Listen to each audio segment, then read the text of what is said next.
ઓહો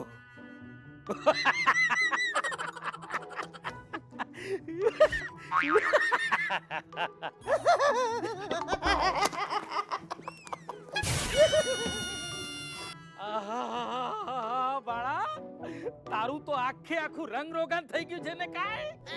આજ તો મામા આપણને પાર્ટીના કાર્યકર બનાવી દીધા ને. ઢૂંઢા તો એને રંગ રોગાન નો કહેવાય, એને ચૂનો લગાવ્યો કહેવાય. એવું? હા, મને એમ કે તું આ પાર્ટીનો કાર્યકર બન્યો કઈ રીતે? મામા એમાં શું થયું કે હું છે ને સુલભ શૌચાલયની લાઈનમાં ઊભો હતો, તો ત્યાં જ લાઈનમાં ઊભા ઊભા થઈ ગયો એમ નહીં, તો હું ત્યાં લાઈનમાં ઊભો હતો ને ત્યાં જ મને પાર્ટીનો કાર્યકર બનાવી દીધો. લે એવું કેવું? મામા એમાં શું થયું કે હું છે ને સરકારી હોસ્પિટલ ગયો તો મારી દવા લેવા હતું, તો ત્યાં ડોક્ટર સાહેબે મને કીધું કે તમારા પેશન્ટનો નમૂનો લઈ આવો. અચ્છા, એટલે તું શૌચાલયની બહાર લાઈનમાં ઊભો તો એ પ્રમાણે તારા નસીબ હારા કહેવાય હો. ઈ કઈ રીતે મામા? આ તું જીવતો જાગતો ઊભો છે ને ઈ હાટું. બાકી આ પાર્ટી વાળા તો મર્દાને પોતાના સભ્ય બનાવી નાખે. ઓહ, શું વાત કરો છો મામા? હાસ તો વળી આ પાર્ટી એટલે શું? મને એક વાત કે, આ પાર્ટી વાળાએ તને કાર્યકર બનાવ્યો એ પછી તને ગાભો દીધો કે નહીં? ગાભો? કેવો ગાભો? હા મારા ભોળા ભાણિયા, આ ભ્રષ્ટ અને કૌભાંડી પાર્ટીઓ વાળાને પોતાની પાર્ટીની અંદર સમાવા હાટું જે ખેસ પહેરાય છે અને ઈ પછી જે સમારંભો થાય છે ને ઈ વખતે ખુરશી ઉપર ગાભા મારવાનું કામ તારા જેવા લોકો જ કરે છે ને. એવું છે? તો તું આજે જ પાર્ટી ઓફિસ પર જઈ અને મારો ગાભો લઈ આવું છું. પણ પછી આગળનું શું વિચાર્યું છે? આગળ તો આપણે પાર્ટીમાં આગળ કેટલા આગળ? જુઓ ને, ચિઠ્ઠી પ્રમુખ, ચબરખી પ્રમુખ, પેજ પ્રમુખ, આમાં કઈ લેવાનું તો છે જ નહીં. એટલે આપણે હવે સીધું છે ને ડાયરેક્ટ પ્રદેશ પ્રમુખ થવાનું થાય છે. પ્રદેશ પ્રમુખ?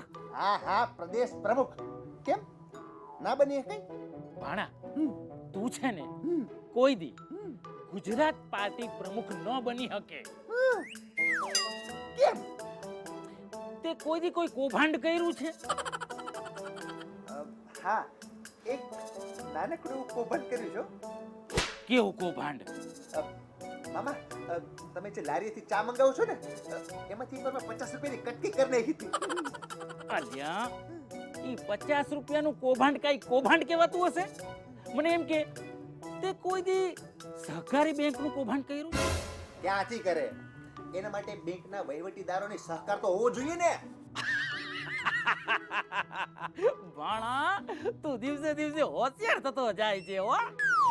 એ બધું છોડો, મને એમ કહો કે આ બેંકના કૌભાંડ સિવાય બીજું શું કરવું પડે આ પ્રમુખ થવા હાટું? તે કોઈ જમીનનું કૌભાંડ કર્યું છે? ના. તો પછી આ કોરોનાની રેમડેસિવિર જેવી દવાની કોડ 2 કરીને વટ પાડ્યો છે?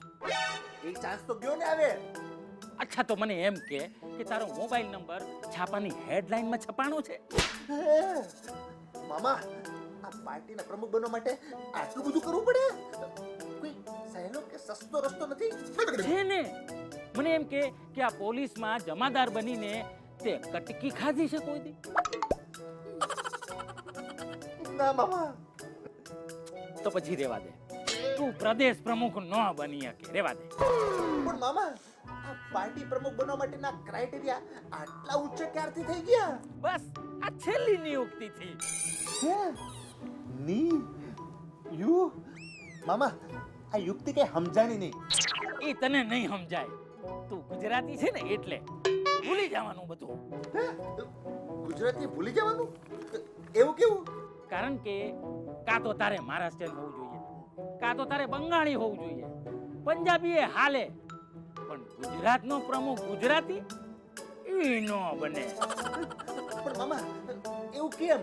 તો પૂછ મોદી ને. તો હમણાં જઈને પૂછીને આવું છું. એ ક્યાં જાય છે? દિલ્હી?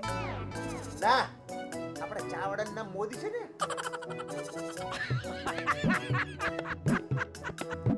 પાડા તે ભલે ભલે 50 રૂપિયાનું કૌભાંડ કર્યું હોય પણ તું ધીરે ધીરે હોશિયાર થતો જાય છે હો. આવું તો પડે જ ને.